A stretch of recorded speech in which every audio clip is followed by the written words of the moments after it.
안녕하세요. 오늘 저희가 살펴볼 자료는 2025년 7월 18일자 미국 증시 리서치 리포트인데요. 네, 전문 투자자 관점에서 본 내용인데 이걸 좀 쉽고 명확하게 한번 풀어보겠습니다. 시장의 주요 흐름부터 개별 종목 이슈, 또 거시적인 요인들까지요. 바로 한번 시작해 볼까요? 먼저 주요 지수부터 좀 보죠. S&P 500 장중에는 사상 최고치 근처까지 갔었네요. 네, 맞아요. 갔다가 결국에는 조금 밀려서 6,296.79로 마감했더라고요. 아, 살짝 아쉽네요. 근데 나스닥은 분위기가 완전 달랐어요. 그렇죠. 나스닥은 5거래일 연속 신고가 2089 5.66 기술주가 정말 강하다는 걸 딱 보여줬죠. 확실히요. 근데 또 다우는 좀 달랐잖아요. 인플레이션, 관세 이런 걱정 때문에 한 0.3% 정도 내렸다고요? 네, 한 140포인트에서 210포인트 사이로 빠져서 44,342부근. 이게 좀 재밌는 게 나스닥하고 다른 지수들하고 온도가 확 다른 거예요. 그러니까 기술주, 특히 반도체나 AI 이쪽은 좋은데 다른 쪽은 여전히 좀 불안하다 이런 건가요? 네, 정확합니다. 그 AI 테마가 시장을 끌고 가는 건 맞는데 동시에 이제 관세라던가 금리 같은 좀 큰 그림에서의 걱정도 같이 있는 거죠. 그렇군요. 그럼 개별 종목 얘기도 좀 해볼까요? 테슬라가 한 3% 넘게 올랐네요. 네, 3.2%에서 3.4% 정도 올랐는데 근데 이게 올라도 여전히 52주 고점하고 비교하면 한 32%나 낮은 수준이에요. 아, 아직 갈 길이 머네요. 근데 진짜 좀 놀라운 건 넷플릭스 아니에요? 실적도 잘 나오고 가이던스, 그러니까 전망치도 올렸는데 주가는 확 빠졌어요. 5% 가까이요. 아, 맞아요. 넷플릭스는 진짜 좀 흥미로운 케이스죠. 한 4.5%에서 5% 정도 급락했는데 이게 뭘 보여주냐면요. 실적이 아무리 좋아도 시장 기대치가 이미 너무 높으면 오히려 실망 매물이 나올 수 있다는 거예요. 아하, 기대치를 못 채우면 그냥 실망이다. 그렇죠. 아니면 다른 우려 요인이 있었을 수도 있고요.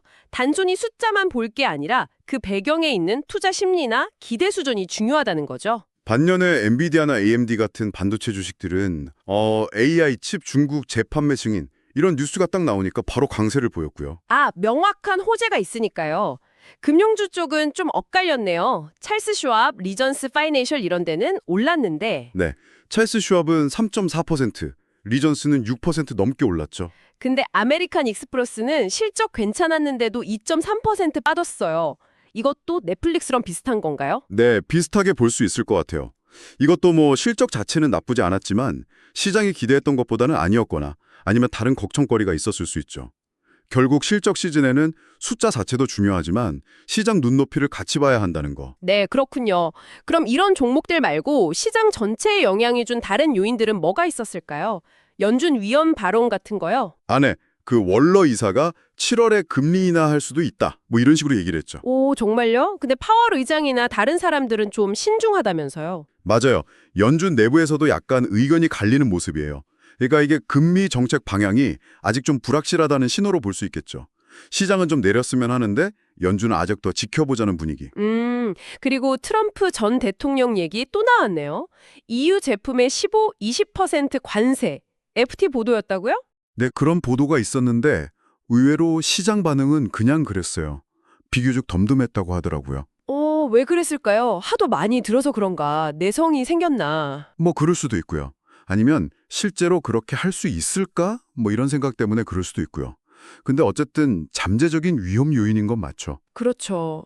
그래도 다행인 건 소비자 심리 지수나 소매 판매 이런 지표들은 괜찮게 나왔다고요? 네, 그건 좀 긍정적인 부분이에요.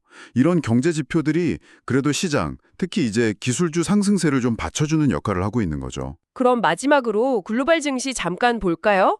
아시아는 대체로 올랐는데 한국이랑 일본인 좀 빠졌네요. 네, 상하이, 선전, 홍콩은 다 올랐는데 일본하고 한국은 한 0.3% 정도 소폭 하락했어요.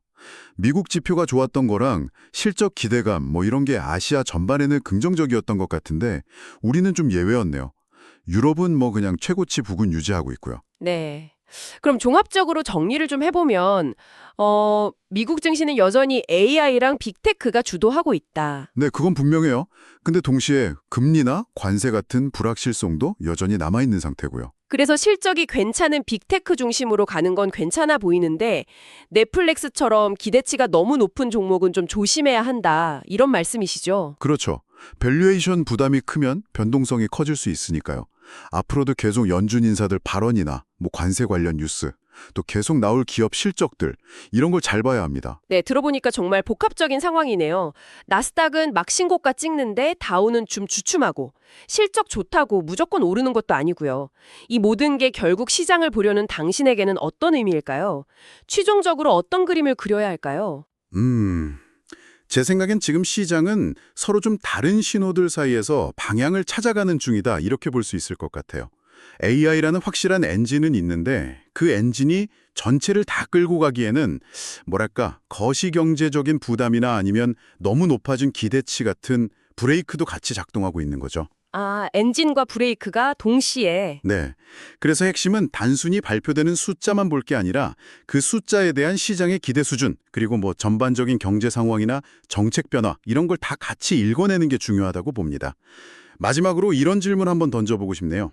넷플릭스나 아멕스처럼 좋은 실적 내고도 주가가 떨어지는 걸 보면요, 혹시 지금 시장이 완벽함을 너무 당연하게 요구하고 있는 건 아닐까 하는 생각이 들어요. 뭔가 조금이라도 흠이 있으면 그냥 실망해버리는 분위기.